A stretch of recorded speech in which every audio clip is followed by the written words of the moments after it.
The words hung in the air of my parents' dining room as 16 pairs of eyes fixed on me. My cousin Mark had just finished his grand announcement about my supposed beach house. My casa, actually a sprawling oceanfront estate I'd purchased through my holding company last year.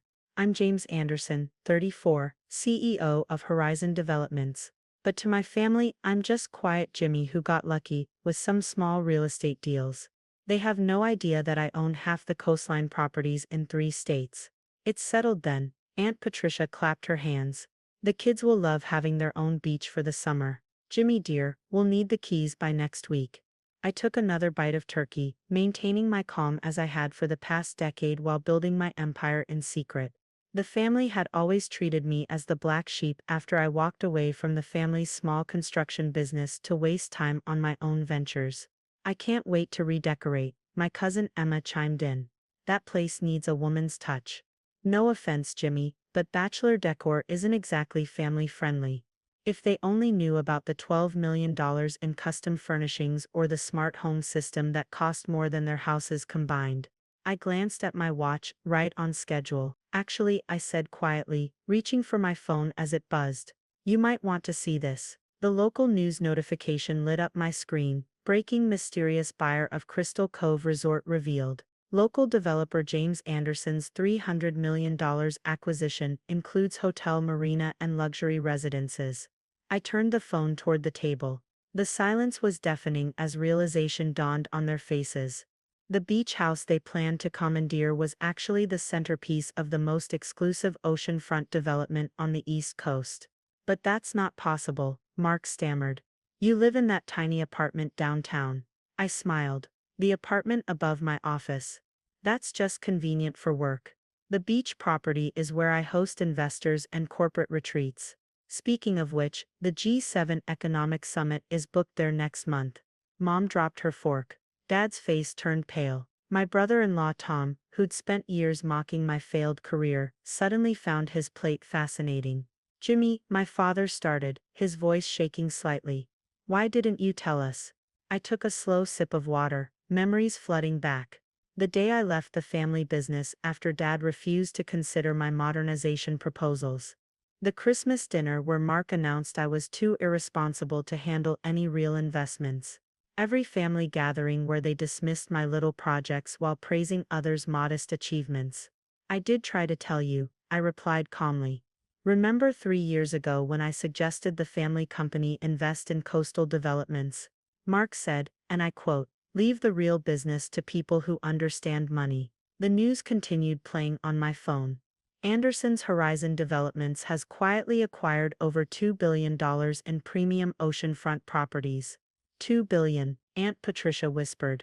That's just the public portfolio, I said, standing up. Now about the beach house, I'm afraid it's not available for family vacations. The presidential suite is already booked through 2026, and the private residences are reserved for our international investors. But we're family, Emma protested. Yes, we are, I agreed, which is why I came today with an offer. I opened my briefcase and pulled out several folders. The family construction company is struggling. I know because I've been monitoring its finances. You've lost market share to more innovative competitors, and the banks are getting nervous about your loans. Dad started to protest, but Mom grabbed his arm, shaking her head slightly. I'm prepared to offer a partnership. Horizon Developments needs a reliable construction contractor for our next phase of development. 6 new resorts, starting with a $500 million project in Malibu. The room was absolutely silent now. Even the kids had stopped playing to stare. But I continued, this isn't a handout. Any family member who wants to be part of this needs to earn it. Starting from entry-level positions, learning the modern construction and development industry from the ground up. No shortcuts, no nepotism. Entry-level, Mark scoffed. I have 20 years of experience in outdated methods and declining markets, I replied.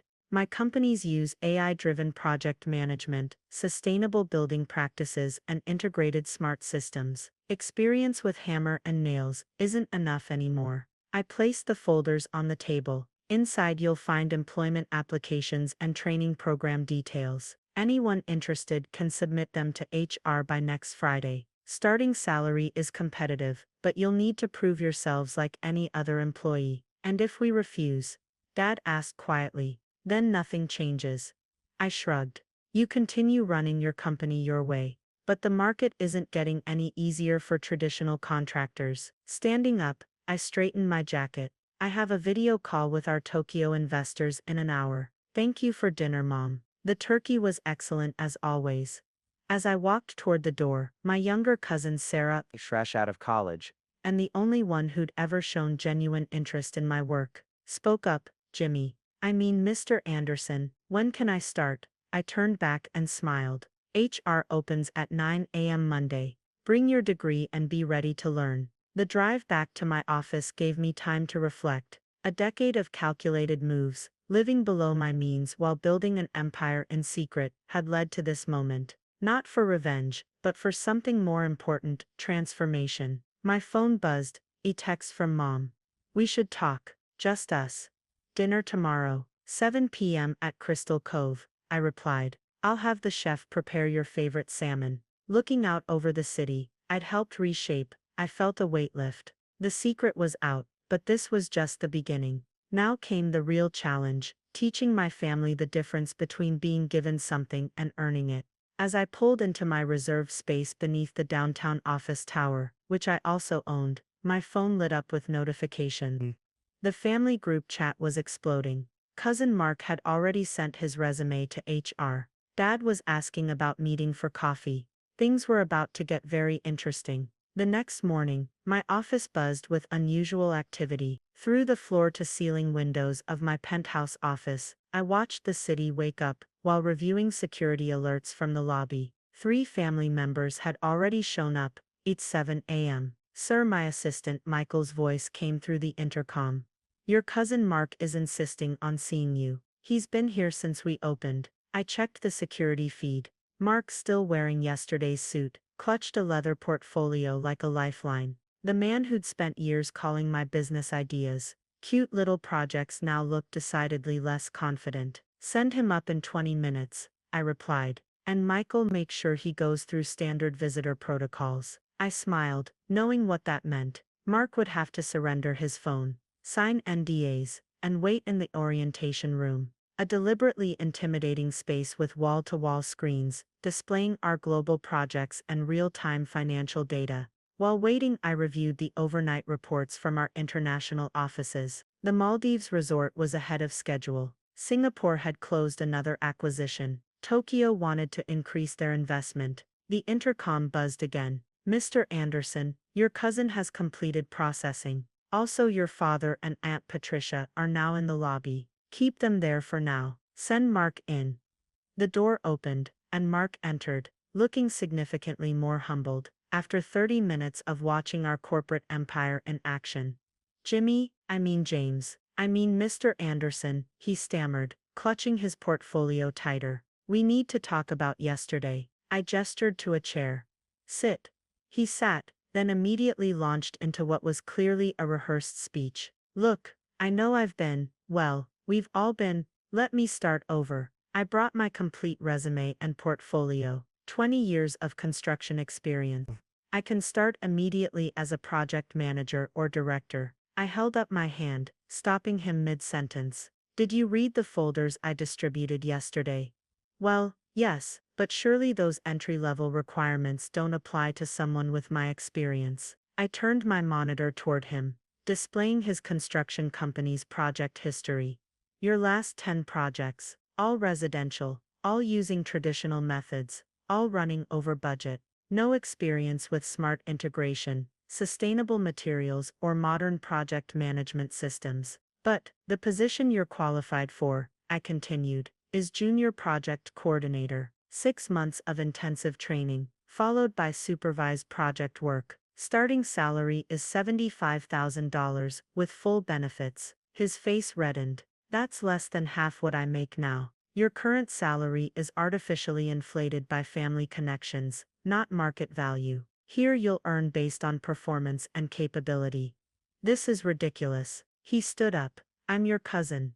Exactly why I'm offering you a chance at all. I pulled up another screen. Your company has 3 projects in default, Mark. The banks are circling. How long before you have to lay off workers? That hit home. He sank back into the chair. The choice is yours, I said softly. Keep running a failing business, based on outdated methods, or learn how modern development works, starting from the ground up.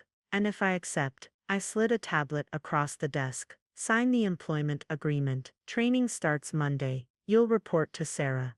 Sarah? My sister Sarah. She's fresh out of college, who completed her degree in sustainable architecture and smart city development. She signed on this morning at 6 a.m., already finished her first training module. Mark stared at the tablet for a long moment. Then with a slightly shaking hand, he picked up the stylus and signed. Welcome to Horizon Developments, I said, standing. HR will handle your orientation. Don't be late Monday. As he left, looking slightly shell-shocked, I checked the lobby feed. Dad and Aunt Patricia were still waiting, now joined by my sister Emma and her husband Tom. Michael, I called through the intercom. Please escort my father up. The others can schedule appointments through proper channels. Dad entered minutes later, looking older than yesterday. He'd been the patriarch of our family for so long, the unquestioned authority on all things business. Now he stood in his son's office, clearly struggling with the role reversal. The company's really failing, he asked without preamble. I pulled up the financial reports. 3 months of payroll left, maximum. The market's changed, Dad. Small residential projects can't sustain the overhead anymore. He nodded slowly. And your offer? Partnership with your company. Conditional on modernization. Complete restructuring. New methods, new technology, new management. Under your leadership, he said quietly. Yes, he walked to the window, looking out over the city skyline. So many buildings now bearing my company's subtle mark. All those years, he murmured. When you tried to tell us about technology, about changing markets, we thought we knew better. You taught me the fundamentals, Dad. Work ethic, attention to detail, integrity. I just applied them to a changing world. He turned back, eyes slightly wet. And now, what happens to our workers? Some have been with us for decades. I opened another file on my tablet. Everyone who wants to stay gets retraining. Full salary during the transition. Those near retirement can take an enhanced package. You've thought of everything. I've had years to plan this, Dad. Watching the company struggle, knowing this day would come. He squared his shoulders. The proud builder I remembered from childhood making one last stand. And my role in all this? Special advisor to the CEO, I replied. After completing the executive training program, 3 months, full immersion in modern methods. Then you helped me guide the company into its next phase. 3 months of being a student again. He almost smiled. Your mother will never let me hear the end of it. Mom already texted her acceptance this morning. She starts IT training next week. Said something about showing you how it's done. That got a real laugh. 35 years of marriage, and she still surprises me. He grew serious again. The others downstairs will follow the same process as Mark. No special treatment. They earn their places or find other opportunities. Dad picked up the tablet I'd prepared with his agreement. You know, son, I was wrong about a lot of things, but I got one thing right. I raised a son who understands the true meaning of family, which is, sometimes love means making people face hard truths. He signed the tablet. When do I start? Tomorrow, 8 a.m. Don't be late, 8. Your instructor is quite strict about punctuality. Anyone I know. Remember Jason, the intern you said was wasting time with computers instead of learning real construction. He's our chief technology officer now. Dad laughed again, shaking his head. Well, this should be interesting. As he left, I checked my calendar. Dinner with Mom tonight would be interesting. She'd always been the quiet observer, probably knowing more than she let on. The family company's transformation was just beginning, but already I could see the foundations of something stronger emerging. My phone buzzed. A text from Sarah. Thanks for the chance, cousin. Already learning tons. P.S. 8. Did you really mean that part about the presidential suite being booked through 2026? I smiled, typing back, focus on your training. But no, it's only booked through 2025. Family rates might be available after that, if you earn them. Looking down at the lobby, I watched as Mark explained something to the others, gesturing animatedly. One by one, they headed to the HR office. Change was coming, ready or not. 1 week into the family's integration at Horizon Developments, I stood in the observation room watching through one-way glass as our new employees tackled their first major test. The scene before me was both amusing and enlightening. Mark, stripped of his expensive suit and now wearing standard company attire, was struggling with a virtual reality simulator for sustainable building design. His face showed pure frustration as the holographic model collapsed for the third time. You can't just force traditional support structures into a carbon-neutral framework, Sarah called from her station. She'd already completed the exercise and was helping others. The materials respond differently. Try thinking in terms of organic distribution. In the corner, Dad sat with Jason, our CTO, learning the basics of our proprietary project management software. To his credit, he hadn't complained once about the long hours or complex systems. Sir, Michael appeared at my side. The quarterly investors meeting is in 10 minutes. And there's a situation in the lobby. I checked the security feed on my tablet. Aunt Patricia and 3 cousins were creating a scene, demanding to speak with me about their unfair training assignments. Have security escort them out, I said calmly. Send them an email reminding them that all communication goes through HR during the probationary period. Even family, Michael asked. Especially family. The past week had revealed 2 distinct groups among my relatives. Those willing to learn and adapt, Mike's like Sarah, Dad, and surprisingly, Mark, and those who expected special treatment because of our shared DNA. I took one last look at the training room. Mom was excelling in her IT courses, already helping modernize our documentation systems. She'd confided during our dinner that she'd been secretly taking online courses for years, preparing for the day the company would need to change. The investors' meeting went smoothly. Our Asian partners were particularly pleased with the family integration program, seeing it as a perfect blend of tradition and innovation. The stock price reflected their confidence, jumping 3% by closing. Later that afternoon, I called Sarah into my office. How's the team progressing? I asked. She sat down, professional and composed, a far cry from the nervous intern who'd started last week. Mark's struggling but trying hard. Uncle Tom quit yesterday. Said the entry-level work was beneath him. Dad's doing surprisingly well with the tech training. But, she hesitated. Go on. Some of the cousins are spreading rumors, saying you're deliberately humiliating the family, that this is all revenge for how they treated you before. I leaned back in my chair. And what do you think? I think you're doing exactly what you told us, making us earn our places. The ones complaining are the same ones who never wanted to learn new things in the first place. Exactly. I pulled up a project file on the main screen, which is why I'm promoting you to team lead for the Malibu project. Her eyes widened, but it's only been a week. You completed 3 weeks of training modules in 5 days. Your project simulations are perfect. And most importantly, you understand why we're doing things this way. What about the others? They'll say it's favoritism. I smiled. Check your simulation scores against the company average. You earned this, Sarah. Nothing to do with being family. Just then my phone buzzed. A text from Mark. Finished the structural integrity test. Failed twice but finally got it. Request permission to stay late and practice more.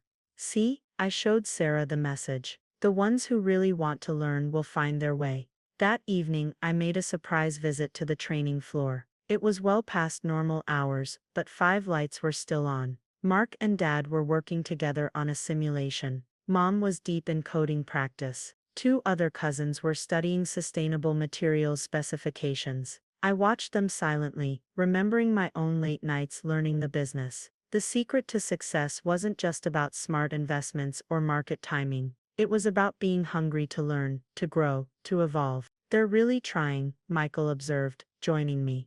The ones who matter are, I agreed. The others will either catch up or find their own paths. My phone buzzed again.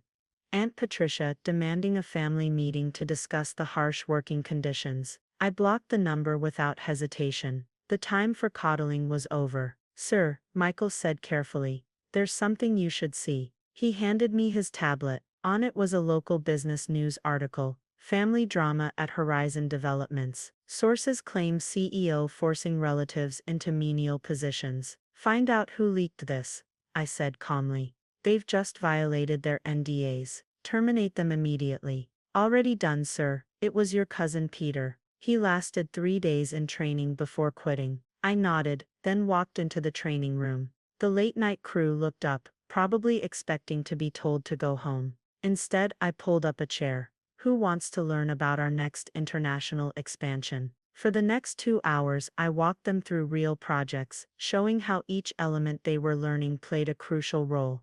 Dad's eyes lit up when he saw how traditional construction wisdom could enhance modern methods. Mark actually solved a design problem that had been stumping our engineers. As they left for the night, Sarah hung back. "Cousin Jimmy," she said, using my old name for the first time in a week, "thank you. Not just for the opportunity, but for making us work for it. The company's future will need strong leaders," I replied. "People who understand both where we came from and where we're going. Speaking of which, Matt, would you like to join me in Tokyo next month? The team there could use your sustainable design expertise." Her smile lit up the room. Looking out over the city lights, I felt a deep satisfaction. The family business wasn't dying.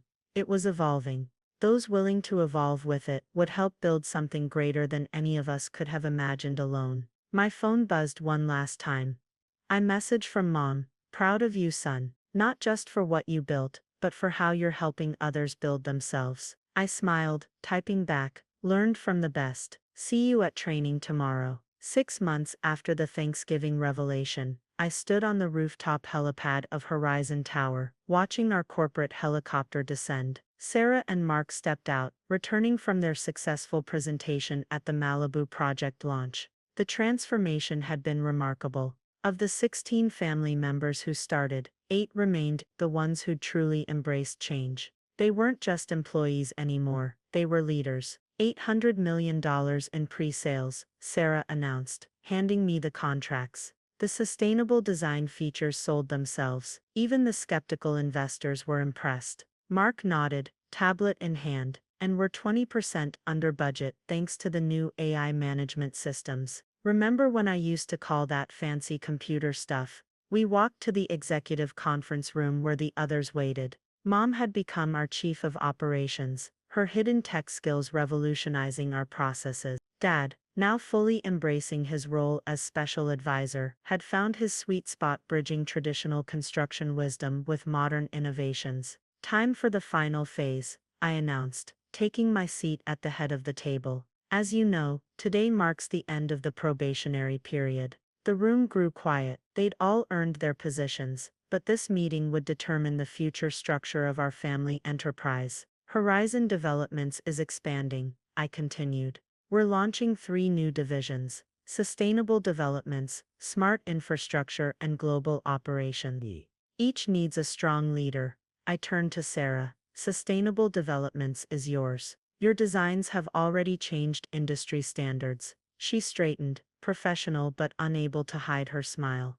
"Mark, you'll head Smart Infrastructure. Your combination of traditional knowledge and new technology expertise is exactly what we need." He nodded, a far cry from the arrogant cousin who tried to commandeer my beach house. "Mom, Global Operations continues under your leadership. Dad, you'll oversee the integration of our remaining family construction assets into the main company." I passed out folders containing their new contracts and equity stakes. The amounts made even Mark whistle softly. "We're not just family anymore," I said. "We're partners. Each of you has earned this, not by birth, but by embracing change and proving your worth." "And the others?" Mom asked quietly, referring to the family members who'd quit or been terminated. "They'll receive fair market value for their shares in the old company. But Horizon's future belongs to those who built it." Dad cleared his throat. "I owe you an apology, son. All those years we thought we were protecting the family business. Instead, we were holding it back." "No apologies needed," I replied. "Everything happened exactly as it needed to. Now, let's talk about the future." The meeting ran late into the evening as we planned our next expansion. Looking around the table, I saw no trace of the entitled relatives who tried to claim my beach house. In their place sat confident executives, each bringing unique strengths to our shared vision. As the others filed out, Sarah lingered. "The beach house," she said with a slight smile. "It was never about that, was it?" "It was about showing everyone two paths," I replied. "Remain comfortable with what you know, or challenge yourself to grow. You all chose growth." And the presidential suite, still booked through 2026. I tossed her a key card. "Family weekend next month. You've all earned it." Later, standing at my office window, I reflected on our journey. The family business hadn't died. It had evolved into something stronger, better, more sustainable, not through inheritance or entitlement, but through hard work, learning, and determination. My phone buzzed one last time. A group photo from Mark. The remaining family members, still at their desks, celebrating their promotions with takeout and tired smiles. The caption read, "Thank you for making us earn it." I saved the photo, knowing it represented something precious, the moment when family finally meant partnership, not obligation. The sun set over the city skyline, glinting off the buildings that bore our company's mark. Tomorrow would bring new challenges, but now we'd face them together, not as entitled relatives, but as a true family of builders, each having earned their place in our shared legacy. The end.